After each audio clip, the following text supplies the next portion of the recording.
বাংলাদেশ দল ৩টা ম্যাচ খেললো, সেখানে ১১ জন ক্রিকেটার ৩টে ম্যাচই খেলেছেন। বাকি ৪জন যারা স্কোয়াডে ছিলেন, সৌম্য, অঙ্কন, শরীফুল এবং সেখানে আছেন তানভীর, এই ৪জন কোনো ম্যাচ খেলতে পারেননি।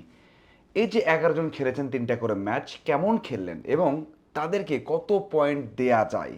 যদি আমরা ১০-এর মধ্যে মার্কিং করি বা পয়েন্ট দেই, তাহলে কে কত পয়েন্ট পেতে পারে? আমি একটা পয়েন্ট দিচ্ছি তাদের পারফরমেন্স অনুযায়ী, আপনাদের সাথে একটু মিলিয়ে নেবেন যে আপনারা কত পয়েন্ট দিতেন। প্রথমত সাইফ। সাইফ ৩টে ম্যাচ খেলেছেন, ৩ ম্যাচে ব্যাটিংটা স্টার্ট ভালো পাননি, একটু শেকি মনে হয়েছে।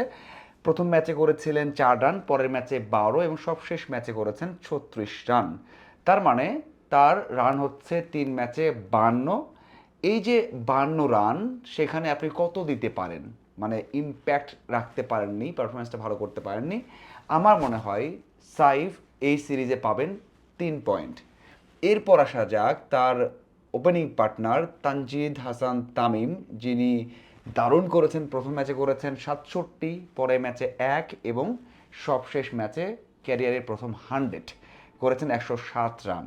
তাকে কত দিবেন? বাংলাদেশের যদি ৩জন টপ পারফর্মার থাকেন এই সিরিজে, তার মধ্যে একজন হচ্ছেন তামিম। তামিমকে আমরা দিতেই পারি ৯, কারণ ২ ম্যাচেই দারুণ করেছেন আর ১ ম্যাচে ভালো করতে পারেননি।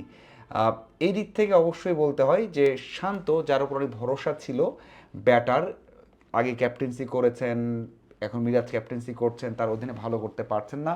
প্রথম ম্যাচে করেছেন ২৭, পরের ম্যাচে ০, এরপরের ম্যাচে আবারও ২৭, মানে ৩ ম্যাচে করেছেন ৫৪ রান। তার গড় কিন্তু ২০-এর নিচে। সেই দিক থেকে আমরা শান্তকে দিতে পারি ৩। সাহেব যে ৩ পেয়েছেন, সেই ৩ খুব একটা পয়েন্ট আমরা দিতে পারবো না, কারণ আপনি যদি বলেন যে ভাই সিরিজ জিতেছে এই জন্য পয়েন্ট আমরা বেশি দিতে পারি, কিন্তু না, আমরা ব্যাটার হিসেবে যে সুযোগ পেয়েছেন সেই হিসাবে এবং যেমন উইকেট ছিল, প্রতিপক্ষ ছিল, সেই হিসেবে আমরা সে পয়েন্টটা দিতে চাই। লিটন দাস দীর্ঘদিন পর ব্যাক করেছেন, তাকে ৪ নম্বরে খেলানো হয়েছে, ৫-এ খেলাতে চেয়েছিল ম্যানেজমেন্ট, সুযোগ পেয়েছেন, সময় পেয়েছেন, রান করেছেন। প্রথম ম্যাচে ৩, আউট হননি, পরের ম্যাচে ৪১, তারপরে ম্যাচে ৪১, মানে ৩ ম্যাচ মিলিয়ে করেছেন তিনি ৮৫ রান। তার গড় ২৫-এর কিছু বেশি, ২৭ বা ২৮ আপনি বলতে পারেন। কামব্যাক সিরিজ সেই হিসেবে সুযোগ পেয়েছেন, তবে সেই সুযোগগুলো আরও কাজে লাগাতে পারতেন, সেটা পারেননি। অন্য ব্যাটাররা যেখানে ৩ পেয়েছেন রেটিং পয়েন্ট বা ১০-এর মধ্যে, আমার মনে হয় সেখানে লিটন দাস পাবেন ৫। আমার রেটিং লিটন দাসের জন্য ৫। এখন আসা যাক তাওহিদ হৃদয়। হৃদয় এর আগে ৪ নম্বরে খেলেছেন, কিন্তু লিটনের জন্য এবার ৫ নম্বরে খেলেছেন। প্রথম ম্যাচে ব্যাট করতে হয়নি, পরের ম্যাচে ২৮ করেছেন এবং পরের ম্যাচে ৪৮ করলেন ৪৪ বলে। অবশ্যই ৪৮ রান বেশি, রান ভালো রান, কিন্তু আমার মনে হয় যেভাবে ব্যাট করা উচিত ছিল শেষ দিকে সেটা করেননি। ৪৪ বলে করা উচিত ছিল ৭০ রান বা ৬৫ রান, সেখানে করেছেন ৪৮ রান, অপরাজিত ছিলেন। তারপরেও ২ ম্যাচ মিলিয়ে যে রানটা করেছেন তার গড় কিন্তু ৩৫-এর উপর থাকবে। সেদিক থেকে আমরা একটু ভালো দিতেই পারি, তাকে আমরা ১০-এর মধ্যে ৬ দিতেই পারি। আমার মনে হয় ৬ ডিজার্ভ করেন। আপনাদের কি মনে হয় জানাবেন। এরপর আসা যাক ঋষাদ। ঋষাদ বল হাতে দারুণ করেছেন বিগ ব্যাশে, কিন্তু এখানে ওয়ান ডে একটু থিতু হতে সময় লেগেছে। ব্যাট করেছেন একটা ম্যাচে ২ করেছেন আর একটা ম্যাচে ০, যেটা এক বলে আউট হয়ে গেলেন লাস্ট ম্যাচে। ব্যাটে ভালো করতে পারেননি, আমরা জানি যে ভালো শট করতে পারেন, সেটা করতে পারেননি। কিন্তু বল হাতে প্রথম ম্যাচে ২ ওভারে ১০ রান, পরের ম্যাচে ৫৬ রান দিয়েছেন, ৩ উইকেট। যদিও ৩টে উইকেটের মধ্যে ২টাই নিয়েছেন টেলেন্ডারদের, একটা উইকেট নিয়েছিলেন হোসেন তালাতের। প্রথম ম্যাচে সবশেষ ম্যাচে ৫৬ রান দিয়ে একটা উইকেট নিয়েছেন। আমার মনে হয় ঋষাদের কাছে এক্সপেকটেশনটা ছিল সেটা পূরণ করতে পারেননি। ঋষাদ টি-টোয়েন্টিতে যেমন করেছেন তেমনটা কিন্তু ব্যাট বল হাতে করতে পারেনি। আমার মনে হয় ঋষাদ পাবেন সেখানে ৫ পয়েন্ট। ব্যাট বলে ২ জায়গাতেই হতাশ করেছেন। এখন আসা যাক আফিফ, যাকে নিয়ে আলোচনা ছিল, যাকে ফিনিশার হিসেবে তৈরি করা হচ্ছিল বা আশা করা হচ্ছিল। আফিফ প্রথম ম্যাচে করেছেন ১৪ রান, পরের ম্যাচে করেছেন ৫ রান ৮ বলে, মানে ২ ম্যাচে যেখানে ব্যাটগুলো যা করা উচিত তার উল্টোটা করেছেন, ভালো করতে পারেননি। সবশেষ ম্যাচ যেটা খেললেন তৃতীয় ম্যাচে ৮ বলে ৫, ৮ বল খেললে তার করা উচিত ছিল ২০ রান, সেই জন্যই তাকে নেওয়া হয়েছে, কিন্তু সেই রানটা করতে পারেননি। এবং প্রথম ম্যাচেও হতাশ করেছেন, দ্বিতীয় ম্যাচেও হতাশ করেছেন, সেখানে বাংলাদেশ হেরেছে এবং ভালো সুযোগ পেয়েও মাত্র 14 করে আউট হয়ে গেছেন। আমার মনে হয় সবচেয়ে কম পয়েন্ট পাবেন এখানে আফিফ, 10-এর মধ্যে। সেখানে খেলেছেন এবং একটু ফিল্ডিং ভালো করেছেন, এই জন্য তাকে আমরা 2 দিতে পারি। 2 এর বেশি মনে হয় না আফিফ ডিজার্ভ করেন। আপনাদের কি মনে হয় সেটা জানাবেন অবশ্যই। এরপর আসা যাক মেহেদী হাসান মিরাজ, যার বোলিং নিয়ে অনেক উচ্ছ্বসিত নিজে। মিরাজ বলেছেন যে বোলিং ভালো করেছেন। প্রথম ম্যাচে 10 ওভার বল করে 3 উইকেট দিয়ে 29 রান দিয়ে 3 উইকেট নিয়েছেন।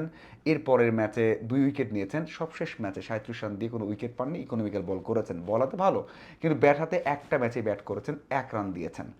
ক্যাপ্টেন মিরাজের বেশ কিছু ভুল ছিল, আত্মবিশ্বাস কম মনে হয়েছে, ফিল্ডিংয়ে রান আউটটা মিস করেছেন, সেখানে অবশ্যই বিষয়টা ছিল। সাথে সালমান আগার সাথে ঘটনা ঘটেছে, সারা ওয়ার্ল্ডে তোলপাড় হয়েছে, এই বিষয়গুলো আছে। আমার মনে হয় মিরাজ একেবারে খারাপ করেনি। মিরাজ সব কিছু মিলিয়ে সাহসী ক্যাপ্টেন্সি দেখাতে পারতেন, ব্যাটিংয়ে একটু ভালো করতে পারতেন, রিশাদরা আগে ব্যাট করতে পারতেন, রিশাদকে পাঠিয়েছেন। এইসব মিলিয়ে আমার মনে হয় মিরাজ 6 ডিজার্ভ করেন। আমি মিরাজকে 6 পয়েন্টই দিব এই সিরিজে। এরপর আসা যাক তাসকিন, আমার মনে হয় one of the best performer in this series. Taskin প্রথম ম্যাচে 29 রান দিয়ে 1 উইকেট, পরের ম্যাচে 59 রান দিয়ে 1 উইকেট, সবশেষ ম্যাচে তামিম ম্যান অফ দ্য ম্যাচের প্রাইজ পেয়েছেন। আমার চোখে ম্যান অফ দ্য ম্যাচ জয়ের নায়ক তাসকিন আহমেদ এবং সিরিজ জয়ের নায়ক তাসকিন আহমেদ, এবং একটা ম্যাচে ব্যাট করেছেন, 5 রান করেছেন। আমার মনে হয় তাসকিন 8 ডিজার্ভ করে। আমি তাসকিনকে 8 দিব। মুস্তাফিজুর রহমান, যার কাছে সবচেয়ে বেশি প্রত্যাশা, সেই মুস্তাফিজুর রহমান প্রথম ম্যাচে 18 রান দিয়ে 1 উইকেট, 10 ওভার বল করতে পারেননি। পরের ম্যাচে 53 রান দিয়ে 1 উইকেট, 4 রান করেছেন ব্যাট করতে নেমে, এবং সবশেষ ম্যাচে ইনজুরি নিয়ে বল করে 3 উইকেট নিয়েছেন 54 রান দিয়ে। আমার মনে হয় মুস্তাফিজ ডিসেন্ট একটা সিরিজ শেষ করেছেন। এখানে আমার মনে হয় মুস্তাফিজ 7 ডিজার্ভ করে। আমি মুস্তাফিজের 7 পয়েন্ট দিব। এবার আসা যাক নাহিদ রানা। নাহিদ রানা দারুণভাবে কাম ব্যাক করেছেন, ইঞ্জুরি ছিল সেখান থেকে ব্যাক করেছেন। প্রথম ম্যাচে 5 উইকেট, টানা 5 ওভারে 5টা উইকেট নিয়েছেন 24 রান দিয়ে। এরপর 59 রান 1 উইকেট, সেখানে বলতেই হচ্ছে 59 রান দিয়ে 1 উইকেট নিয়েছেন, এবং তারপর 62 রান সবশেষ ম্যাচে 2 উইকেট। আমার মনে হয় একদম টপ ব্যাটার তামিমের সাথে রাখতে পারি রানাকে, যেখানে উইকেট নিয়েছেন কিন্তু 8টা, এবং দারুণ বল করেছেন, সিরিজ জিতিয়েছেন, ম্যান অফ দ্য টুর্নামেন্টও হয়েছেন যৌথভাবে। আমার মনে হয় নাহিদ রানা 9 ডিজার্ভ করেন। এই যে পয়েন্ট, এই 11 জনকে দিলাম। আমার চোখে এই দিক ওদিক হতে পারে। আপনাদের কি মনে হয়, কাকে কত পয়েন্ট দেবেন জানাবেন। ধন্যবাদ।